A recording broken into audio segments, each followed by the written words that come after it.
51-year-old Oleksny Hero joined the ranks of the Ukrainian military in 2014 as a volunteer. Back then, his mechanized brigade was involved in one of the fiercest battles of Russia's war in Ukraine, the Battle of Debaltseve. We were withdrawing the last people on the night of the 18th of February. We were waiting for orders until the very end. We couldn't leave our positions without any order. Now Oleg, along with his fellow soldiers, attends annual memorial march to honor those who survived and perished in the battle.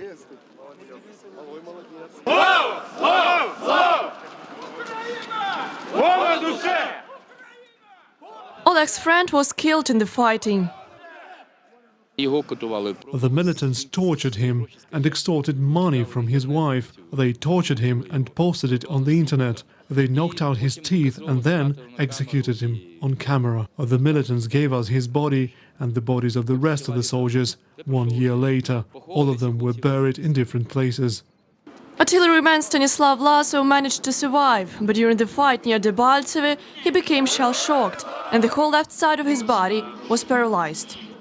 The right and occipital areas of my brain were damaged. That is because of the shock waves from the howitzers. If it appears, no window in the area will remain unbroken, only because of one shot. The most violent fighting lasted almost a month, from the 25th of January to the 18th of February 2015. During this time, the soldiers faced massive artillery attacks, close-range firefights and even tank combat.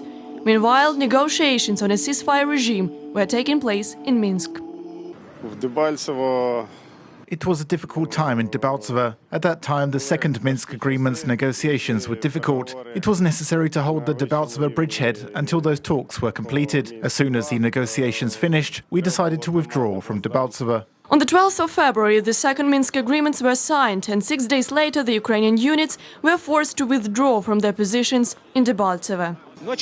4 years ago, it was hell. It was hell. There were not separatists. There were regular Russian troops. They were firing on us for 13 to 14 hours in a row. There was no truce. The so-called truce lasted only 2.5 hours on the 15th of February.